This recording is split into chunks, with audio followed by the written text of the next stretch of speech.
അച്ഛൻ ചിരിക്കുന്നത് കണ്ടിട്ടുണ്ടോ? അച്ഛൻ കരയുന്നത് കണ്ടിട്ടുണ്ടോ? പൊതുവെ കണ്ടിട്ടുണ്ടാവില്ല. അച്ഛൻ ദേഷ്യപ്പെടുന്നത് കണ്ടിട്ടുണ്ടോ? ഇഷ്ടം പോലെ കണ്ടിട്ടുണ്ടാവും. ഞാൻ ചോദിക്കട്ടെ, അച്ഛൻ ഉരുകുന്നത് കണ്ടിട്ടുണ്ടോ? അതൊന്ന് കാണണം. അച്ഛൻ ജോലി ചെയ്യുന്ന സ്ഥലത്തേക്ക് പോയിട്ട് അച്ഛൻ കാണാതെ അച്ഛനൊന്ന് നോക്കി നിന്നാൽ മതി, അയാളിങ്ങനെ ഉരുകുന്നത് കാണാം. ഒരു ബിസിനസ്സുകാരന് ഉരുകും. മാസാവസാനമാകുമ്പോ ലാഭവും നോക്കിയിട്ട് ശമ്പളം കൊടുക്കലൊക്കെ ആലോചിച്ചിട്ട് പൈസ നോക്കിയിട്ട് അയാൾ ഉരുകുന്ന കാണാം.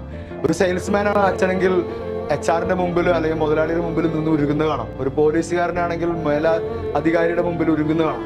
ഓട്ടോറിക്ഷ ഓടിക്കുന്ന ആളാണ് അച്ഛനെങ്കിൽ അയാൾ വെയിലത്തും ഉരുകുന്നത് കാണാം. ഇനി നിങ്ങൾ വീട്ടിലുള്ളപ്പോഴേ അച്ഛൻ തിരിച്ചു വരുമ്പോ ആ ഉരുകൽ നമുക്കൊന്ന് തണുപ്പിക്കണം. TV ഓഫ് ആവണം, മൊബൈല് സ്ക്രീൻ ഓഫ് ചെയ്ത് വെക്കണം, പഠിക്കുന്നതും പൂട്ടി വെക്കണം.